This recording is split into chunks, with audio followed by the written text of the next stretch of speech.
앞뒤 좌우에 계신 분들 한번 인사합시다. 기도에 힘쓰는 사람이 되십시다. 함께 인사하시기 바랍니다.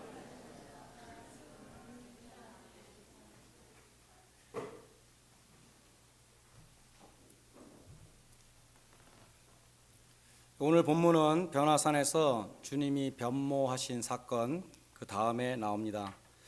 1517년에 마틴 루터가 위텐베르크 교회 정문에 95개조 반박문을 붙여가지고 종교개혁을 일으켰죠. 같은 해에 잘 모르는 사람인데 라파엘 산지오라는 화가가 있었다고 합니다. 이분이 그리스도의 변모에 관한 그림을 그리기 시작을 했습니다. 근데 마치지 못하고 애석하게도 1520년에 37세의 나이로 죽었습니다.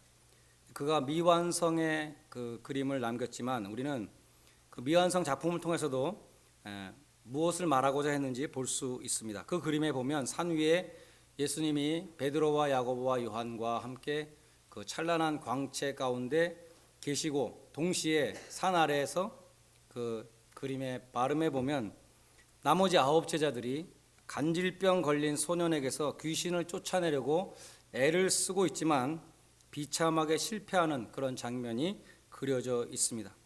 그래서 그 그림이 말하고자 하는 바는 이 산 위에서의 그 경험과 마운틴 탑 익스피리언스하고 이 밸리의 낮은 골짜기의 경험이 우리 삶 속에 공존한다는 것입니다. 우리는 하나님의 아들을 믿는 힘으로서만이 승리할 수 있다는 것을 그 그림은 보여주고 있습니다. 복음서에는 예수님이 귀신을 쫓아내신 기사가 여러 번 나옵니다. 우리가 지금까지 살핀 이 마가복음에서만 해도 1장에서 그 회당에서 소리 지르는 귀신을 예수님이 쫓으신 기사가 있고, 또 5장에서는 거라사 지방의 광인에게 군대와 같은 많은 귀신이 들어가 있는데 예수님이 그 귀신들을 명해서 돼지떼에게 2,000마리나 되는 돼지떼에게 들어가라고 내어 쫓으신 그러한 기사도 있었습니다. 그리고 오늘 본문에는 간질 증세를 보이는 아이로부터 귀신을 쫓아주신 기사가 또 나옵니다. 성경에 왜 그렇게 귀신 이야기가 많이 나오는가? 예수님이 귀신을 쫓으신 것을 축사라 그러는데, 축사 이적은 하나님의 나라가 임했다는 것을 보여주는 사건이었습니다. 예수님이 말씀하시기를 내가 성령의 힘으로 귀신을 쫓아내는 것이라면 하나님의 나라가 너희 가운데 임하였느니라. 귀신을 쫓아내는 그 행위가 하나님의 나라가 임했다는 것을 보여주는 중요한 그러한 의미가 있었습니다.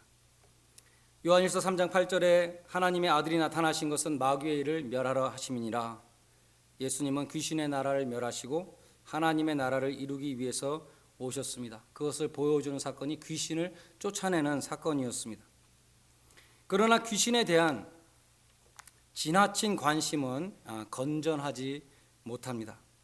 C.S. 루이스는 이런 말을 했습니다. 인간이 마귀에 대해서 범하는 2가지 잘못이 있는데, 첫째는 마귀의 존재를 믿지 않는 것이고 그것도 잘못이고, 또 한 가지 잘못은 그 존재를 믿되 그것에 대해서 지나치게 불건전한 관심을 가지는 것이다. 그 2가지를 마귀는 다 기뻐한다. 그렇게 말했습니다. 제가 한국에서 신학교를 가기 전에 김기동 목사님의 그 베레아 귀신론을 가르치고 행하는 전도사님을 보았습니다. 귀신론을 1부 순서에서는 1시간, 2시간 정도 막 가르치고 2부 순서에서는 실제로 귀신을 쫓는, 그 자리에 온 모든 사람들을 다 쫓습니다. 그 앞에서는 교회 직분자들도 누구도 보면은 그 사람이 막 하면 막 귀신이 대답을 하고 이런 일들이 막 있습니다. 그분이 그때 저랑 나이가 같았으니까 20대 중반이었는데 그때 벌써 따라다니는 무리들이 많이 있었습니다. 그 전도사님이 가는 곳마다 무리들이 따라다니면서 같이 다니는 것이죠. 지금도 잊혀지지 않는 것이 설사 이야기입니다. 자기는 화장실에 갔다가 설사가 나오면 이 더러운 설사 귀신아, 예수 그리스도의 이름으로 명하노니 그칠지어다 하면 그 순간 딱 그친다는 것입니다. 농담이 아니고 눈을 부릅뜨고 아주 심각하게 얘기하는 것을 보았습니다. 그런데 그분을 따라다니는 분들의 인상이 밝지를 않습니다. 평안하고 기쁨에 넘치지를 않습니다. 오직 예수가 아니라 오직 귀신 생각만 하고 귀신 이야기만 하는 사람들의 인상은 결코 밝지는 않습니다. 귀신에 사로잡혀서 살면 실제로 귀신에 사로잡히게 됩니다. 반대로 예수님 생각하고 예수님에 사로잡혀 사는 사람에게는 예수님이 주시는 기쁨과 평안이 있습니다. 베레아 선교회 김기동 목사는 귀신 들린 사람 1000명을 인터뷰했습니다. 1000명 중에 996명이 억울하게 죽은 사람의 영혼이었다고 합니다. 그러므로 귀신이란 억울하게 죽은 사람의 영혼이라고 주장하는 것입니다. 그러나 성경에 말씀하는 귀신은 타락한 천사들입니다. 귀신은 많이 있습니다. 마귀는 한 명밖에 없지만 귀신은 많습니다. 마귀는 천사장이었기 때문에 한 명밖에 없습니다. 그가 교만해서 하나님을 반역하고 타락할 때에 함께 타락한 천사들이 귀신들인 것입니다. 마귀는 데블이고 함께 타락한 천사들은 demons, 귀신들입니다. 예수님은 마태복음 25장에 양과 염소의 비유를 드셨는데 거기 보면 염소로 분류된 사람들에게, 지옥 갈 사람들에게 이렇게 말씀했습니다. 저주를 받은 자들아 나를 떠나 마귀와 그 사자들을 위해서 예비된 영영한 불에 들어가라. 그래서 마귀와 그 사자들이라는 구절이 있는데 귀신들은 마귀의 사자들인 것입니다. 마귀가 타락하기 전에 아름다운 모습을 에스겔 28장 12절로 15절에 말씀하고 있습니다. 얼마나 아름다운 존재였는가. 그러다가 모든 길에 완전했었는데 어느 순간 불의가 드러났다. 어느 순간 죄를 졌다는 것입니다. 이사야서 14장 12절에 보면 천사장의 명칭은 아침의 아들 계명성, 영어로 루시퍼였습니다. 그러나 그는 교만의 결과로 사탄 혹은 마귀가 되었습니다. 그 타락에 대해서 이사야서 14장 12절은 이렇게 말씀합니다. 너 아침의 아들 계명성이여 어찌 하늘에서 그리 떨어졌는가. 하늘에서 떨어진 존재, 그것이 마귀인 것입니다. 신약에서 귀신들의 공격을 보여주는, 귀신들의 공격의 특성을 보여주는 곳이 있는데 계시록 9장에 나오는 5째 나팔 재앙과 6째 나팔 재앙입니다. 5째 나팔 재앙에서는 귀신들이 황충으로 나오고 6번째 나팔 재앙에서는 귀신들이 마병대로 나옵니다. 이 황충은 메뚜기입니다. 성경에서 이 메뚜기 재앙은 출애굽할 때 있었죠. 10재앙 가운데 9번째 재앙이 메뚜기 재앙이었습니다. 요엘서 2장에도 여호와의 날에, 여호와의 심판의 날에 메뚜기 재앙이 예언되어 있습니다. 이 출애굽기나 요엘서에 나오는 이 황충들은 실제로 밭의 식물들을 싹쓸이하는 그 곤충이었죠. 파괴자들입니다. 그러나 계시록의 황충들은 이렇게 명을 받습니다. 땅의 풀이나 푸른 것이나 각종 수목은 해하지 말고 오직 이마에 하나님의 인을 맞지 않은 사람들만 해하라. 그렇게 명을 받습니다. 이 황충들은 실제 곤충이 아니라 귀신들의 상징인 것을 알 수 있습니다.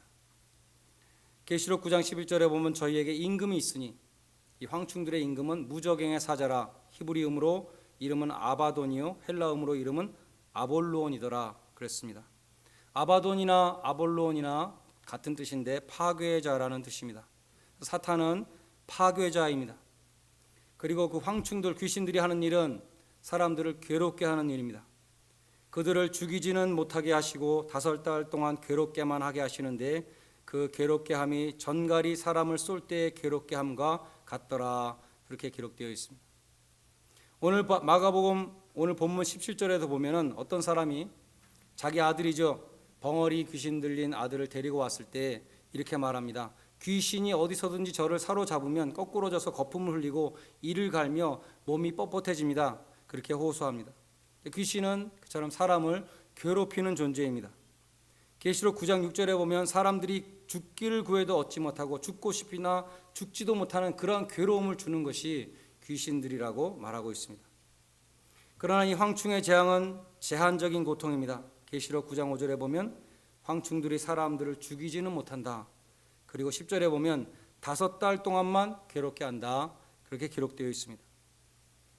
5달은 메뚜기의 수명이라고 합니다. 그러니까 귀신이 괴롭게 하는 기간은 한정되어 있습니다. 그리고 죽이지는 못한다 그랬습니다. 그리고 가장 중요한 사실은 계시록 9장 4절에 있는데 황충들은 이마에 하나님의 인을 맞지 아니한 사람들을 해하라. 괴롭게 하라는 그런 명을 받습니다. 반대로 말하면 하나님의 인치심을 받은 하나님의 자녀들은 귀신들이 건드리지 못한다는 것입니다. 그리스도인들이 하나님의 자녀가 된 것을 가장 행복하게 느낄 때가 이때일 것입니다. 하나님의 인을 맞은 자녀다. 하나님이 인치신 자녀다. 그것이 얼마나 큰 축복입니까? 디모데후서 2장 19절은 말합니다. 하나님의 견고한 터는 섰으니 인침이 있어 일렀으되 주께서 자기 백성을 아신다 하였으며, 하나님이 아시는 자기 자녀들에게 표시가 있습니다. 우리 눈에 안 보이는 표시가 있어서 악한 세력들이 건드리지 못한다고 말씀합니다. 요한일서 5장 18절은 악한 자가 하나님께로서 난 자를 만지지도 못한다라고 기록되어 있습니다. 그러므로 야고보서 4장 7절로 8절은 말씀합니다. 마귀를 대적하라 그리하면 너희를 피하리라. 하나님을 가까이 하라 그리하면 너희를 가까이 하시리라. 하나님을 가까이 하는 자에게 마귀는 근접하지 못합니다. 귀신들은 도망갑니다. 그러면 어떻게 하면 하나님을 가까이 할 수 있는가? 우리는 하나님과 교제하는 기도를 통해서 하나님 앞에 가까이 나아가는 것입니다. 하나님과 대화하는 기도, 하나님의 은혜 보좌 앞으로 나아가는 그 기도하는 사람, 하나님이 가까이 하는 사람입니다. 오늘 본문에서 예수님의 제자들이 귀신을 내어 쫓지 못했습니다. 그래서 예수님께 나와서 나중에 집안에 들어가서 조용히 물었습니다. 우리는 어찌해서 능히 그 귀신을 쫓아내지 못했습니까? 예수님의 답변은 무엇이었습니까? 마지막 절에 보면 기도 외에는 이런 유가 나갈 수 없느니라, 그렇게 말씀했습니다. 존 파이퍼 목사님은 이렇게 말합니다. 예수님의 말씀하신 뜻은 제자들이 귀신을 쫓으면서 기도하지 않았다는 것이 아니라 평소에 기도하지 않았기 때문에 귀신을 쫓을 능력이 없었다는 것이다, 그렇게 말했습니다. 귀신에게는 초자연적인 능력이 있습니다. 에베소서 6장 12절에 나오는 귀신들의 명칭을 보면 정사와 권세와 어둠의 세상 주관자들과 악한 영들이라고 그랬습니다. 영어로 보면 모두가 복수명사인데 rulers, 다스리는 자들입니다.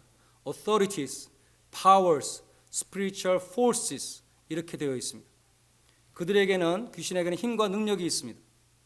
그래서 그들을 쫓아내기 위해서는 더 큰 성령의 권능이 있어야 되는 것입니다. 나에게는 초자연적인 능력이 없지만 기도하는 사람에게 하나님이 주시는 능력이 있습니다. 하나님을 가까이 하는 자, 성령 충만한 자에게는 귀신이 한 길로 쳐들어왔으나 7길로 도망가게 되는 것입니다. 예수님은 새벽 미명에 기도하셨습니다.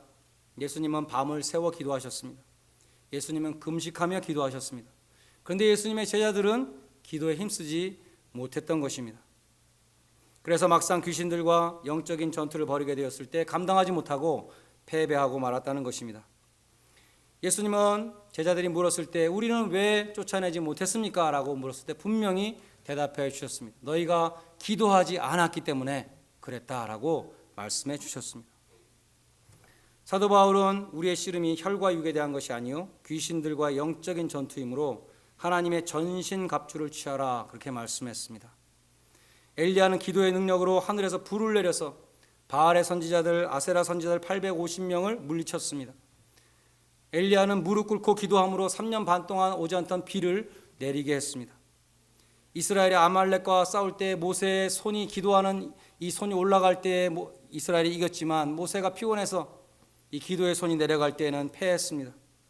영적인 전투에서 승리하는 비결은 기도라는 것입니다. 또 기도는 함께 해야 힘이 있습니다. 합심 기도에 더 큰 힘이 있습니다.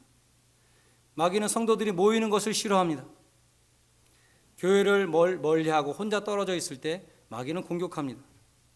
우리가 마귀와 싸워서 이기기 위해서는 신앙 공동체를 절대로 떠나서는 안 된다는 것입니다. 성도들이 모여서 주님께 기도하는 공동체를 형성할 때에 그 가운데 능력이 임하게 됩니다. 120문도가 다락방에 모여서 기도할 때 성령이 임하셨습니다. 교회는 하나님이 임재하시는 거룩한 공동체입니다. 여러분들이 모일 때마다, 목장에서 모일 때에도 성도들이 함께하는 공동체인 것입니다. 초대교회는 함께 모여 떡을 떼고 말씀을 공부하고 기도하며 교제했습니다. 사도행전 2장에 보면 저희가 사도의 가르침을 받아 서로 교제하며 떡을 떼며 기도하기를 전혀 힘쓰니라. 모여서 우리가 모였으니까 뭐 할까? 놀자, 먹자. 나중에 그 시간은 즐거웠지만 그 시간은 나중에 기억도 나지 않고 아무런 의미가 없습니다. 그 시간에 좀 어색했지만 좀 힘들었지만 우리 기도하자. 이상하게 같이 기도한 그 시간은 잊혀지지 않고 그 사람은 잊혀지지가 않습니다. 우리는 합심해서 기도할 때 하나님께서 함께 하신다는 약속을 기억해야 됩니다. 전도서 4장 12절에 보면 한 사람이면 패하겠거니와 두 사람이면 능히 당하나니 삼겹줄은 끊어지지 아니하니라. 새끼줄을 꼬우면 얼마나 강해집니까? 우리가 함께 기도하는 것은 강력한 힘을 갖게 된다는 것입니다. 마태복음 18장에서 진실로 너희에게 다시 이르노니 두세 사람이 합심해서 두 사람이라고 했습니다. 두 사람이 땅에서 합심해서 무엇이든지 구하면 하늘에 계신 내 아버지께서 저희를 위하여 이루게 하시리라. 두세 사람이 내 이름으로 모인 곳에 나는 반드시 그들 중에 있을 것이다 라고 약속해 주셨습니다. 기도하는 것 중요한데 두 사람이 기도하는 것 더 귀하고 두세 사람이 모이고 많은 사람이 모여서 함께 합심 기도하는 것이 참으로 강력하고 힘이 있다는 것을 말씀하고 있습니다. 어떤 성도가 스볼전 목사님에게 와서 나 이제 교회를 안 다닌다 그랬습니다. 교회 다니는 게 너무 귀찮아가지고 나 혼자 신앙생활 하겠습니다. 목사님이 신방을 가서 권해도 듣지를 않았습니다. 마침 그때 옆에 방에 화롯불에 석탄, 조개탄이 타고 있었습니다. 목사님이 석탄 하나를 꺼내서 화로에서 꺼내서 옆에다 따로 놓았습니다. 그랬더니 그 석탄은 시간이 지나니까 하얀 잿덩이로 변했습니다. 화로 안에 있는 석탄들은 계속해서 활활 잘 타고 있었습니다. 그래서 목사님이 말했습니다. 이것을 보십시오. 석탄이 화로에 함께 있을 때는 이렇게 잘 타고 있지만 한 덩어리를 떼서 따로 놓으니까 식어서 재가 되고 말지 않았습니까? 교회는 화로와 같습니다.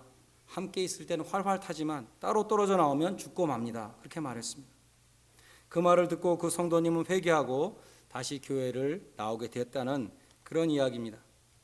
히브리서 10장 25절에 보면 모이기를 패하는 어떤 사람들의 습관과 같이 하지 말고 오직 서로 권해서 그날이 가까이 올수록 더욱더 모이기에 힘쓰라. 예수님 오신 날이 가까우면 가까울수록 더욱더 모이기에 힘쓰라고 말씀합니다. 믿음 생활은 함께 해야 합니다. 어떤 사람들은 공동체를 떠나서 나 혼자 잘 믿을 수 있다. 나는 혼자서 인터넷 보고 예수를 잘 믿을 수 있다. 그렇게 말하는 사람도 있습니다. 그러나 그것은 결코 잘 되지 않습니다. 우리가 모일 때 모이는 것이 필요하기 때문에 하나님께서 교회를 세우셨습니다. 그러므로 교회를 떠나서는 신앙은 상실되고 마귀의 밥이 되고 마는 것입니다. 보스턴 근처에 렉싱턴에 있는 그레이스 채플이 있는데 거기서 목회하시던 유명한 골든 맥도날드 목사님의 얽힌 예화가 있습니다. 어떤 사람이 목사님과 약속을 하려고 했습니다. 나름대로 목사님은 바쁜 분이니까 목사님을 배려해서 아침 일찍 6시에 만나자고 제의했습니다. 아침 식사를 하면서 조용히 말씀드리고 싶습니다. 그러자 맥도날드 목사님이 이렇게 말했다고 합니다. 죄송합니다. 저는 내일 아침 6시에 선약이 있습니다. 그래서 약속 시간을 7시 반으로 바꿨습니다. 근데 궁금했습니다. 그래서 물어봤습니다. 목사님, 저 말고도 새벽 6시에 만나자고 하는 사람이 또 있습니까?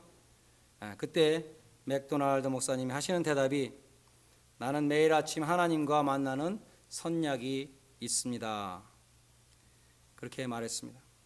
영적인 전투에서 승리할 수 있는 힘과 능력은 평소에 기도하는 습관에서 나오는 것입니다.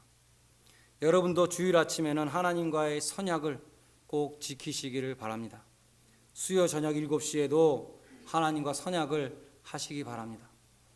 우리 청년들은 금요일 저녁에 하나님과 선약을 하시기 바랍니다. 평일 아침 6시에도 하나님과 선약을 하시기 바랍니다. 교회 모든 모임에 힘써서 참석하시기를 바랍니다. 모여서 기도하는 것이 하나님의 뜻입니다. 모여서 기도할 때 하나님 함께 하시며 큰 은혜를 주시는 줄로 믿습니다.